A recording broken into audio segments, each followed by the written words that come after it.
what are the parts of your defensive game lets you know that the guys are getting it and producing these kind of numbers? Yep. Defensive or rebounding, or both? Well, just you've talked already about. Talking about defense. Yes. Okay, great. So, I've been really. So first, we have some ability. Like, we talked since the beginning of the year about the length in the middle of this roster, which is a little bit maybe. It's probably not the standard that we're used to here at BYU, kind of having that length in the middle from 2 to 4, right? And that makes a huge difference. So that's one. Two is our guys' willingness right now to try and kind of stay dialed in on basic concepts. We do the same thing every single day, and these guys are willing to do the same thing every day. I was talking to Tony Bennett, who I think is one of the best coaches in college basketball, a couple summers ago, and I was super interested when he told me, he was like, hey, my biggest challenge, and I don't know if this is still the same today, but at the time he was like, my biggest challenge is to keep my guys from getting bored, because we practice the same skill set every single day. And our guys have been willing to let us coach them like that so far. And when you emphasize the same things every day, you get pretty good at them. So our guys have been solid. We still have some holes. We still got to get way better. But the fact that our guys are willing to dial in on the things that matter is important and bring energy every day. Leadership of Gavin Baxter and Alex Barcelo and Tijon Lucas and Richard Harward, and these guys have been really special. So tomorrow you're facing one of the best rebounders in the country. And so you talked about how you don't have Richard Harwood last year, who played him well. Yep. How do you defend Fardars? Well, if you have the answer to that, tell us, because nobody else has come up with the answer to that. He's a special talent. He's a great player, and he challenges you in a ton of different ways. He's super patient in the post. He's skilled. He can be out on the floor. He obviously is elite level. He's leading the country in rebounding right now. He must be close, right? He's second. Second, and so he's a special talent. And I think with guys like that, your best hope is just trying to limit a little bit, right? Take away a little bit, and so that's what we'll try and do. What do you think the emotions will be for you going back to that gym just down the street? Yeah, I got a lot of love for Utah Valley. We fought and bled and sweat there for 4 years. We still laugh about things that happened as we tried to find our way as a staff, and we had some incredible young men compete for us in our 4 years there, and it's a really special place. It's also a great university, and it's serving this community of Utah incredibly well. It's filled a space that was desperately needed here. So I got a ton of love for it. Have incredible memories there, and I'll always be grateful for Utah Valley. You know firsthand that it's probably tough to get teams to go into that gym. What led you to being willing to go on the road, down the street, but to play in their building? Well, it's I love these in-state games. I mean, I think they're really good for us. They test us in amazing ways. I mean, we talked about this with Utah. It doesn't matter if you're playing the first-ranked team in the country or the 357-ranked team in the country. If you're playing somebody that's an in-state rival, then it's going to come down to a desperation heave with no time left on the clock to win it. It's just the way that in-state games work. You can take all the prognostications and throw them out the window, and it just turns into a street fight battle, and I'm sure that that's what this is going to be, much like it was a couple days ago, and much like it's going to be next Wednesday, a week from Wednesday, and whenever we play Weber a couple weeks down the road. And so you love these games because they give you insight into who you are and how you need to get better, right? We're super proud of where we are right now, 6 games into the season, but we have to get better. Like, our ultimate goal is way bigger than anything that we've accomplished so far, and the only way to do that is get better, and so we're grateful for this great competition that we're going to face. That's kind of one of my next questions is, you guys are 6-0, number 12 in the country, yet do you feel like you're even close to maybe the potential of this team? No, not even close, and that's exciting, and it's also I think it's really exciting, and I also think it's daunting to think about all the work that has to continue to go in, right? And but I think our guys are cut the right way. They're built the right way to do that, and so we just have to get better. Every season is this incredible saga and journey of ups and downs, and we're gonna have a bunch of ups and downs as we move forward. The most important thing is we have to get better, and clearly there are so many ways we can get better right now. How did you acknowledge that number 12 ranking with your team? We celebrated it. I mean, listen, anytime you do something that is not done all the time, you have this gift of getting it put in your pocket, right? And so, I didn't know this going into the game, surprisingly, but it was the first time we'd won at the Huntsman Center in a decade, apparently. And so that's something our guys can put in their pocket, right? It's our third consecutive year of being ranked at least sometime during the season. We can put that in our pocket already. It's the highest ranking we've had since, 1972, before January 1st. That's something these guys can put in their pocket that's really pretty cool. But it's fun to have that stuff in your pocket, that you've accomplished something, but those were actually never on our list of things we wanted to accomplish when we started this season. So it's just you pick up these little pieces of recognition along the way, but I think they encourage you, they help you believe more, but they don't really have anything to do with what we're trying to get done. You mentioned these little things you're accumulating and stuff, and obviously you're getting national attention because, kind of as a consequence of these wins. How do you keep you guys mentally sharp? How do you keep them hungry throughout a season where you guys are getting this recognition? It hasn't happened for a while, that kind of thing. Yeah, if you do it right, it should be a motivation, right? And so, listen, it doesn't matter if you're 6-0 or 0-6 right now. Like, you have to fight to get yourself in the most competitive, to play the toughest game that you've played all season tomorrow. And so that never goes away. That's the challenge of a season, is seeing how many times and how consistently you can put yourself in a frame of mind where you recognize the reality. Because it's actually true that this game Wednesday is going to be harder than the game at Utah. It's going to be harder than the game at Oregon. It's going to be harder than any game we played. That's the way seasons work. If you've been around this game long enough, you start to really understand and believe that. And so the nice thing is you probably get to laugh a little bit more along the way as you're trying to get yourself ready, right? And you get to probably watch more positive film, and you get the affirmation of hey, the work we're putting in at least is shown some promising results now. But mature teams are going to dig in deeper and deeper and deeper every single day, and that's the challenge in front of us and in front of everybody else, right? And the people that do that the best are going to be the people that are successful. So last night with Gonzaga, seemed to struggle last night against a 1-6 team and stuff. Do you talk to your guys about that hey, every game, you don't know, one of the best teams in the country is struggling, and stuff, this can happen to us too? Yeah. Yes, we didn't talk about the Gonzaga game at all, but I think our guys are readily aware. I've said this a bunch. One of the gifts of having veteran guys on your team is not that they don't make mistakes or not that they're unfazed by the moment, because that happens to everybody. The great thing about those guys is they know how hard it is to win, and they don't forget because they've been through it, right? They've been through all these situations, and so we need to keep respecting this game, and we need to keep getting better. This idea of getting better every day helps you stay focused, and it's hard to do, but we need to keep there because there's going to be a beast tomorrow. Last year you tinkered with the starting lineup quite a bit. Have you settled in on a group that you like? Yeah, I don't know. There are some things that we're doing better than I had hoped, and some things we're not even close to doing as well as I had hoped. And so we'll see. I'm really blessed to have a group of guys where starting or coming off the bench is not an end-all, be-all for my guys. And that's a real gift that the players give to me as a coach. And so, there's a lot of reasons why you start a lineup. For example, my first year with the Milwaukee Bucks, I started almost 60 of 82 games. I think I started 58 games. I was not a starting caliber player, right? But because of the way our roster worked, because of some energy things, and because of some cohesion things, I was starting not because of what I was delivering. I think I averaged 2 points and a rebound, right? I wasn't getting paid like a starter either, George. Still bitter of George about that. But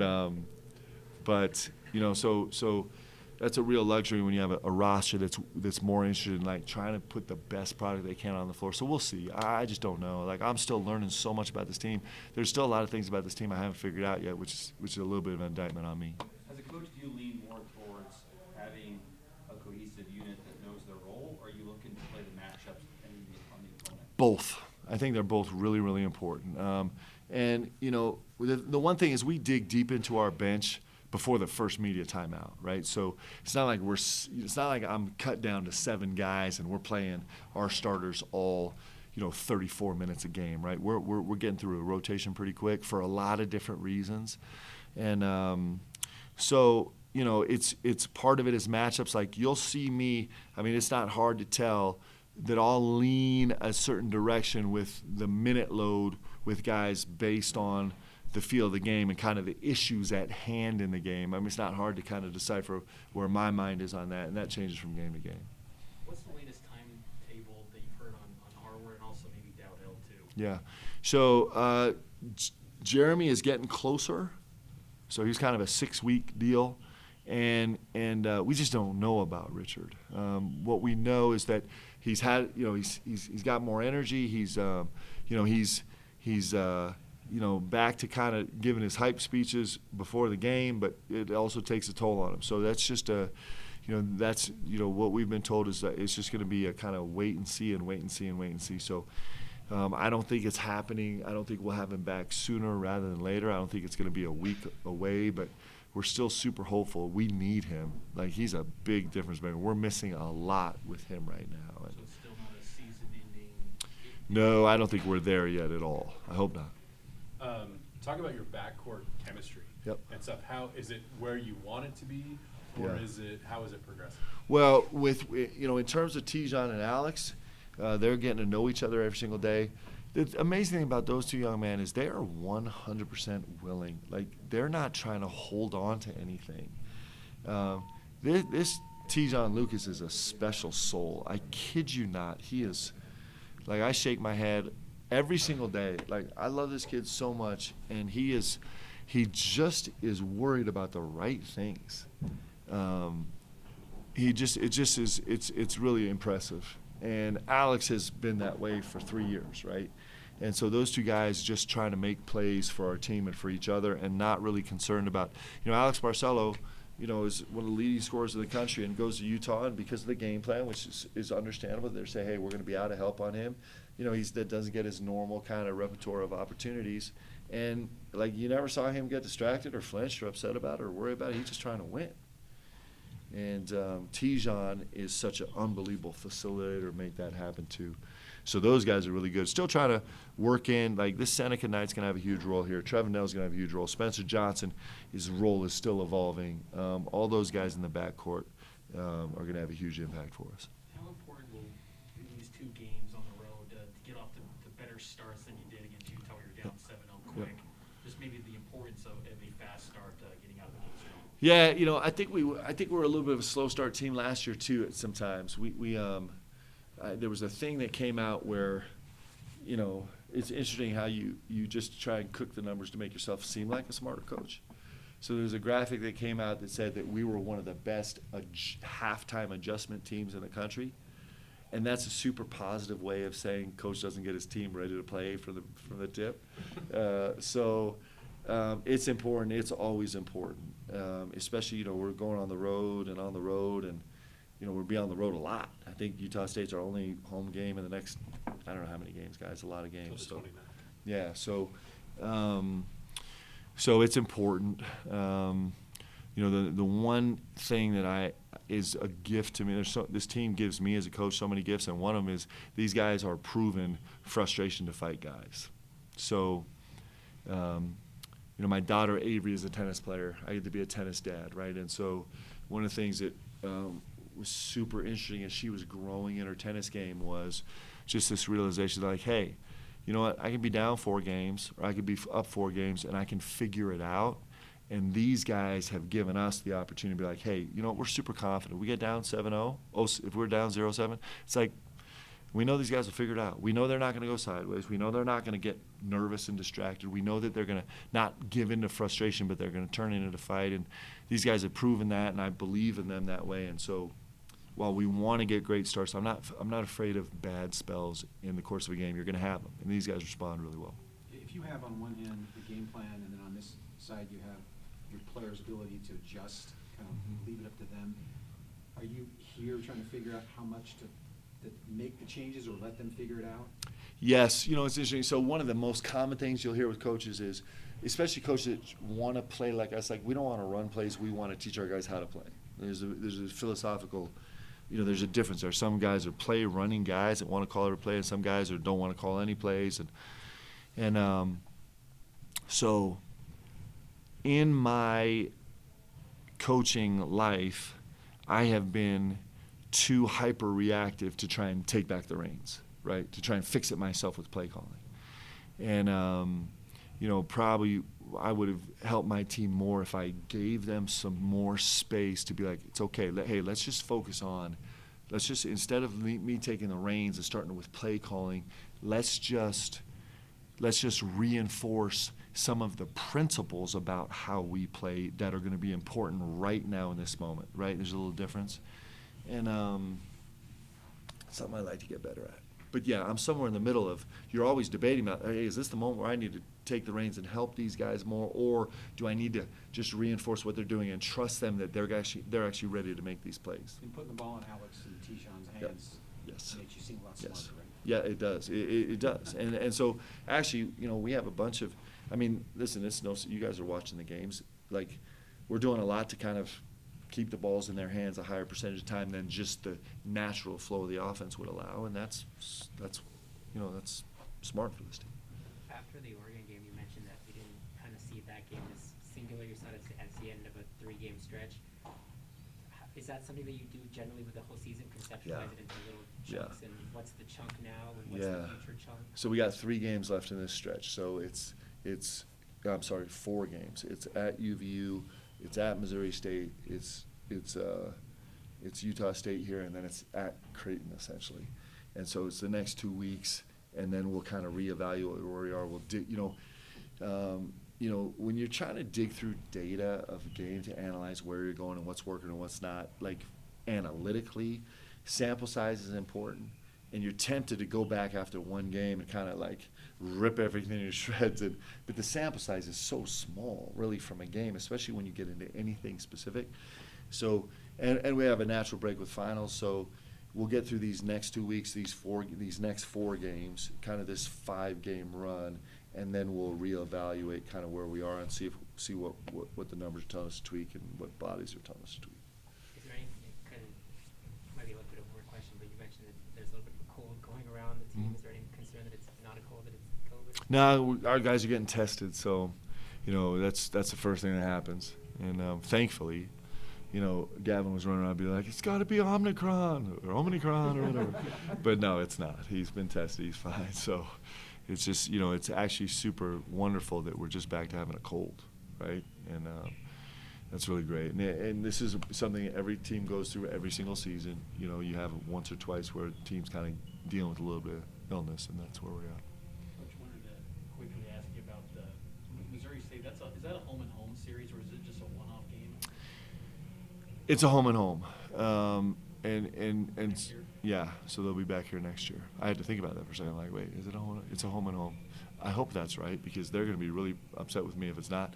We wanted the game there this year because it makes it a quad 1, right? So, we're so desperate to find quad 1 games, and so the way we can do it is we can take a top 70 team and go on the road. I think they're 63 right now. They're projected as 59 maybe, and so that is a quad 1 game for us on the road, and we're trying to get as many. I don't know why. I'm actually not sure why more schools don't approach it that way, but it's important to us. We got to get as many of those games under our belt as we can. Hopefully Oregon stays a quad 1. We need them to play well, and they will. They're a good team. And San Diego State should be a quad 1 when it's all said and done, and Utah should be a quad 1 when it's all said and done. So we have 3 under our belt, and we need to keep going to get them. Some coaches don't really like to address rankings and things like that throughout a Yep. season. They're a lot more laser focused on Yep. game to game or what have you. Why do you feel like you're more inclined to kind of care about stuff, track it? Are your players the same way? Well, I mean, our players are definitely hearing it, right? And this game is hard, and it's unforgiving, and so, probably a smarter coach just keep his head down and just plow ahead and not pay attention to anything. But for us, we're trying to grab anything we can get onto, one, to build our guys' belief in what we're doing, and two, to like help motivate our guys in a positive way, right? I told you guys that, well, no, I didn't tell you, my team told you at media day that, you know, they gave me a D- in joy in the gym, right? And I got to get better. And one of the ways to get better is like, hey, listen, it's hard. You know, you guys know the last time we were ranked in the top 15 in November was 1972, okay?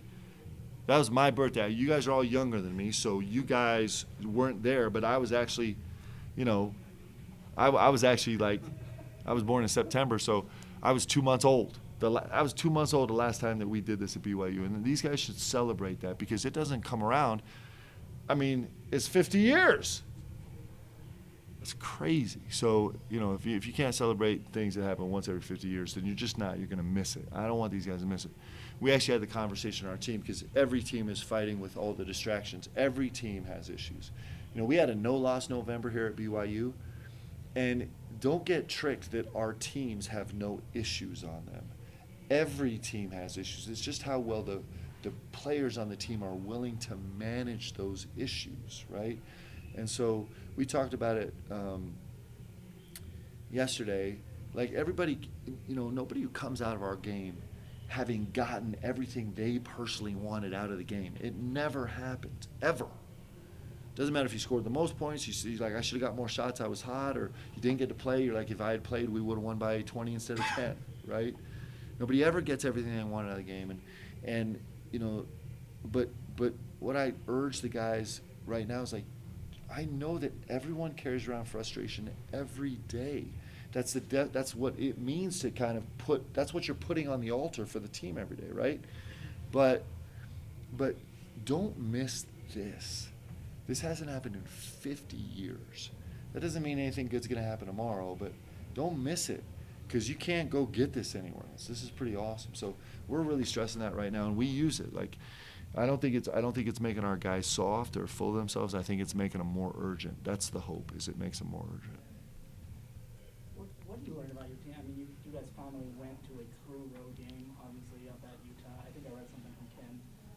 They're 20 undefeated teams, 6 of them have played at least one true road game. You're one of them. Yeah. What do you learn about your team as you kind of go on the road where, I mean, seven of your next 8 are going to be away from these buildings? Yeah, I talked about this after the game, and I think it's true. I learned a lot. I learned the guys are tough. I learned the guys are fighters. I learned that the guys are pretty unflappable over the long course of a game. I also learned that, like, we have some work to do in dealing with the energy that happens in a road game, right? With the energy and stress and pressure and all the things associated with that, where it, you know, I felt like it really kind of helped us be more stagnant than we like to be. And so I learned that about our guys. I learned that I trust our guys, that our guys can go compete and fight. They're in it the whole time to win it. I learned they're pretty unflappable, and I learned that we need to be able to cope with that change in energy better. I learned the guys were really, listen, our guys were so dialed into the game plan. It was, you know, Coach Burgess put together the game plan, and our guys were really, really dialed in. I was super impressed. You know, Alex Barcelo, let me give you to give you Alex Barcelo tidbit. So Alex Barcelo the last 2 years has been in the bottom 10% in terms of spot up shooting defense. And spot up shots is their categorized are just catch and shoots or catch against the closeout and penetrate. It's been a marker that we've tracked on our whole team for the last couple of years because when we came here as a team we were awful. So he's been in the bottom 10% in the country for 2 straight years. And what's the kid's name from UNLV that is at Utah? Help me. David Jenkins. David Jenkins. He's a terrific player. So when we're arguing about assignments, my staff is like, hey, let's put Alex on David Jenkins. I'm like, are you guys crazy? Like, the numbers do not bear out well for one of the top shooters in the country for Alex to be guarding, right? Yep. And of course, my staff way smarter than me, like, Coach, nah, he's a different man. So you guys know that right now Alex Barcelo is the 19th ranked player in the country in spot-up defense. And that's how guys get better, right? You know, everyone thinks Alex is shooting the ball great and whatever, but where he's really made his strides, he's gone from like these little segments about where he's one of the bottom rung players in the country to taking on an assignment, a massively difficult assignment on the road against a hungry team, against a great player, and holding him 0 points in the first half because he fulfilled his assignment so well. It's pretty special. Yeah, it's points per possession that you allow as the defender closing out to the spot up shooter. Anyway, cool. Put that out. This Alex Barcelo's a stud. Also a decent defender in addition to. Yes, he is. Yes, he is. And he's always been a great on-ball defender. But this is, you're trying to find chinks in a guy's armor. He doesn't have a lot. But that was one that he's had, and clearly he's taken it upon himself to remedy it. All right? You guys are awesome. Thanks for taking care of these guys. Appreciate y'all.